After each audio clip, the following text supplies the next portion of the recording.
급격하게 변화하는 현대 사회 속에서 세상과 단절되지 않으면서도 어떻게 우리의 신앙을 굳건히 지켜나갈 수 있을지 고민해 보신 적 있으신가요?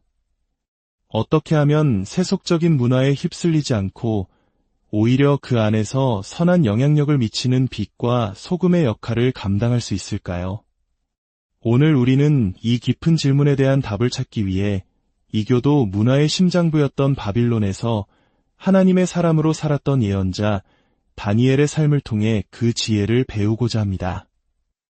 그의 이야기는 오늘날 우리가 겪는 신앙적 딜레마에 대한 놀라운 통찰력을 제공합니다.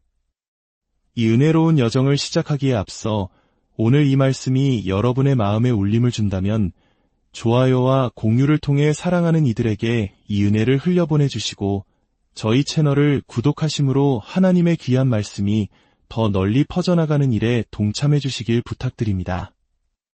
이 말씀을 듣는 모든 분들 위해 하나님의 평강이 함께 하시기를 기도합니다. 다니엘서를 이해하기 위한 핵심 열쇠는 바로 바빌론 정신이 무엇인지 아는 것입니다. 바빌론은 단순히 고대 메소포타미아 지역에 존재했던 역사 속의 도시 이름이 아닙니다. 성경에서 말하는 바빌론은 창세기부터 요한계시록까지 인류의 역사 전체를 관통하는 하나의 거대한 사상, 즉 하나의 정신을 의미합니다. 그 기원은 창세기 11장의 바벨탑 사건으로 거슬러 올라갑니다. 사람들은 신할 평지에 모여 하늘에 닿는 높은 탑을 쌓기 시작했습니다. 그들의 외침은 이것이었습니다. 자, 성읍과 탑을 건설하여 우리 이름을 내고 온 지면의 흩어짐을 면하자. 이 구절 속에 바빌론 정신의 핵심이 담겨 있습니다. 하나님을 위해서가 아닌 우리를 위해서, 하나님의 이름이 아닌 우리의 이름을 내기 위해서, 이것은 하나님 없이 우리 스스로의 힘으로 구원에 이를 수 있고 우리 스스로 신이 될 수 있다는 교만한 마음입니다. 하나님 중심이 아닌 인간 중심의 세계관, 바로 이것이 바빌론의 정신입니다. 하나님께서는 그들의 교만함을 보시고 언어를 혼잡하게 하여 그들을 온 땅에 흩으셨습니다. 바벨이라는 이름의 뜻이 혼돈인 것은 결코 우연이 아닙니다. 하나님을 떠나 스스로 주인이 되려는 삶의 끝에는 언제나 혼란과 공허, 그리고 깊은 혼돈만이 남게 됩니다. 오늘날 우리가 사는 세상은 어떻습니까? 미디어와 문화는 끊임없이 우리에게 속삭입니다. 너 자신이 주인이 되어라. 내 감정을 따르라. 내가 원하는 대로 살아라. 이것이 바로 현대판 바빌론의 목소리입니다.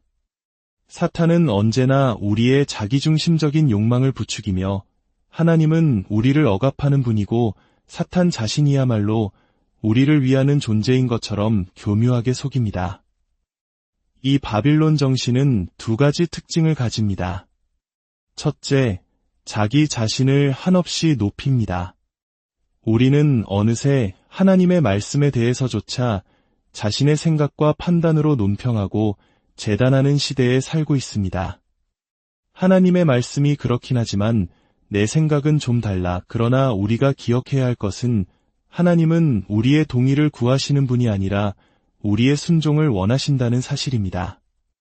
온 우주를 말씀으로 창조하신 분께서 우리보다 더 지혜로우시다는 것을 인정하는 것, 그것이 바로 믿음의 시작입니다.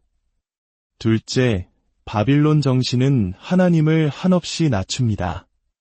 마치 자신이 하나님보다 더 사람들을 사랑할 수 있는 것처럼 행동합니다. 죄악된 길에서 돌이키라고 외치는 하나님의 경고를 사랑 없는 율법주의로 치부하고 모든 것을 용납하는 것이 진정한 사랑이라고 주장합니다. 하지만 우리를 죄로부터 건져내어 영원한 생명으로 인도하시는 것보다 더 큰 사랑이 어디 있겠습니까? 하나님은 사랑을 가지고 계신 분이 아니라 사랑 그 자체이십니다. 자, 그렇다면 다니엘은 이 거대한 바빌론 정신의 한복판에서 어떻게 살았을까요? 다니엘서 4장은 이에 대한 놀라운 해답을 보여줍니다. 당시 세계 최강대국이었던 바빌론의 왕 느부갓네살은 인류 역사상 가장 강력한 군주 중 한 명이었습니다. 그는 세계 7대 불가사의 중 하나인 바빌론의 공중정원을 건설할 만큼 엄청난 부와 권력, 그리고 지혜를 가졌습니다. 어느 날 그는 자신의 궁전 옥상을 거닐며 자신이 이룩한 위대한 업적을 보며 이렇게 말했습니다. 이 큰 바빌론은 내가 능력과 권세로 건설하여 나의 도성으로 삼고 이것으로 내 위엄의 영광을 나타낸 것이 아니냐. 그의 마음은 교만으로 가득 찼습니다. 그는 자신의 지혜와 능력이 하나님으로부터 왔다는 사실을 잊었습니다. 그 순간 하늘에서 음성이 들려왔습니다. 그의 교만함에 대한 하나님의 심판이 선포된 것입니다.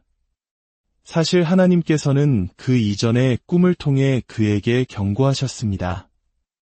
느부갓네살은 온 땅을 덮을 만큼 거대한 나무가 잘려나가고 그루터기만 남는 꿈을 꾸었습니다. 아무도 그 꿈을 해석하지 못할 때 다니엘이 왕 앞에 나아가 말했습니다. 왕이여, 그 큰 나무는 바로 왕이십니다. 왕께서 교만을 버리고 지극히 높으신 이가 사람의 나라를 다스리시며 자기의 뜻대로 그것을 누구에게든지 주시는 주를 깨닫기까지 7년 동안 왕은 사람에게서 쫓겨나 들짐승처럼 살게 될 것입니다. 느부갓네살은 그 경고를 무시했고 결국 그는 왕좌에서 쫓겨나 7년 동안 이성을 잃고 들판에서 소처럼 풀을 뜯고 손톱은 새의 발톱처럼 머리털은 독수리 털처럼 자라나는 비참한 신세가 되었습니다. 7년의 시간이 흐른 뒤 그에게 변화가 찾아왔습니다. 성경은 이렇게 기록합니다. 그 기한이 참에 나 느부갓네살이 하늘을 우러러 보았더니 내 총명이 다시 내게로 돌아온지라. 혼돈 속에서 그가 한 유일한 행동은 하늘을 우러러 본 것이었습니다. 그가 자신의 한계를 인정하고 하나님을 바라보았을 때 비로소 그의 이성이 회복되고 혼돈이 떠나갔습니다. 이것은 오늘을 사는 우리에게도 동일하게 적용되는 영적 원리입니다. 삶이 혼란스럽고 길이 보이지 않을 때 우리가 해야 할 일은 하늘을 우러러 하나님을 바라보는 것입니다. 정신을 되찾은 느부갓네살은 이렇게 고백합니다. 이제 나 느부갓네살은 하늘의 왕을 찬양하며 칭송하며 경배하노니 그의 일이 다 진실하고 그의 행하심이 의로우심으로 교만하게 행하는 자를 그가 능히 낮추심이라. 이 한 사람의 극적인 변화를 통해 우리는 이 시대의 바빌론 정신을 이기는 세 가지 방법을 배울 수 있습니다. 첫째, 하나님을 찬양하고 높이는 것입니다. 느부갓네살은 하늘의 왕을 찬양하며 칭송하며 경배한다고 했습니다. 찬양은 단순히 노래를 부르는 행위가 아닙니다. 그것은 나의 시선을 나 자신에게서 하나님께로 옮기는 믿음의 행위입니다. 우리는 월드컵 경기에서 우리나라 팀을 위해 목청껏 소리치고 좋아하는 가수의 콘서트에서 열광적으로 환호합니다. 세상의 일시적인 것들을 위해서는 그렇게 뜨거운 열정을 쏟아내면서 정작 우리에게 생명과 호흡을 주시고 영원한 구원을 베푸신 하나님 앞에서는 얼마나 침묵하고 있습니까? 우리의 체면과 자존심을 지키기 위한 점잖은 예배가 아니라 온 마음과 온몸으로 하나님께 감사와 영광을 돌리는 살아있는 예배를 드릴 때 우리 안의 교만은 무너져 내릴 것입니다. 둘째, 하나님의 방식을 전적으로 인정하는 것입니다. 느부갓네살은 그의 일이 다 진실하고 그의 행하심이 의로우시다 고 고백했습니다. 이것은 내 삶의 모든 영역에서 하나님의 주권을 인정하겠다는 결단입니다.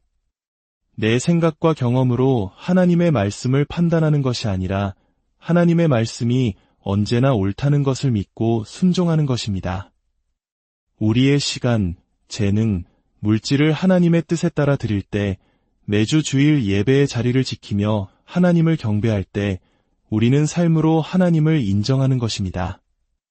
그것은 더 이상 내가 내 삶의 주인이 아니라 하나님께서 내 삶의 주인이심을 고백하는 행위입니다. 그럴 때 하나님께서는 우리의 삶을 책임져 주십니다. 셋째, 스스로를 낮추는 것입니다. 느부갓네살의 고백의 핵심은 교만하게 행하는 자를 그가 능히 낮추신다는 깨달음이었습니다. 겸손은 선택의 문제가 아닙니다. 우리가 스스로를 낮추지 않으면 하나님께서 우리를 낮추실 것입니다. 굴욕을 당하기 전에 스스로 겸손의 길을 택하는 것이 지혜입니다. 제가 오랫동안 영적인 아버지로 모셨던 한노 목사님께서 제게 이런 조언을 해주셨습니다. 크리스 목사, 절대로 당신 자신을 위해 교회를 세우지 말게. 오직 예수님을 유명하게 만들게.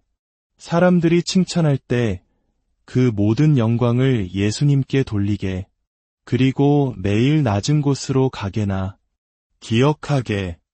얼굴을 땅에 대고 엎드린 사람은 더 이상 넘어질 수 없다네. 저는 그날 이후 매일 아침 엎드려 기도하며 하루를 시작합니다. 하나님, 오늘은 제 날이 아닙니다.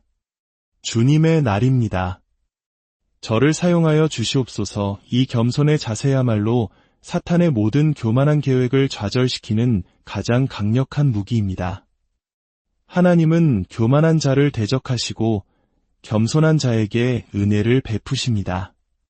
사랑하는 성도 여러분, 우리는 지금 바빌론이라는 거대한 문화 속에서 살아가고 있습니다. 혼란스럽고 때로는 두려울 수 있습니다. 그러나 기억하십시오. 우리에게는 이 바빌론을 이길 힘이 있습니다. 그것은 바로 느부갓네살이 그랬던 것처럼 하늘을 우러러보는 것입니다. 하나님을 소리 높여 찬양하고 삶의 모든 영역에서 그분의 주권을 인정하며 십자가 앞에 날마다 스스로를 낮추는 것입니다. 그럴 때 우리 삶의 모든 혼돈은 떠나가고 하나님의 평강과 지혜가 우리를 다스릴 것입니다. 그리고 우리는 이 어두운 세상 속에서 다니엘처럼 빛나는 하나님의 사람으로 살아갈 수 있게 될 것입니다. 잠시 눈을 감고 함께 기도하겠습니다. 하나님 아버지, 오늘 말씀을 통해 우리를 둘러싼 세상의 문화가 바로 바빌론의 정신임을 깨닫게 하시니 감사합니다. 우리도 모르는 사이에 자신을 높이고 하나님을 낮추며 살아왔던 교만함을 용서하여 주시옵소서. 이제는 내 힘과 내 지혜를 의지하던 삶에서 돌이켜 오직 하늘을 우러러 주님만을 바라보게 하옵소서.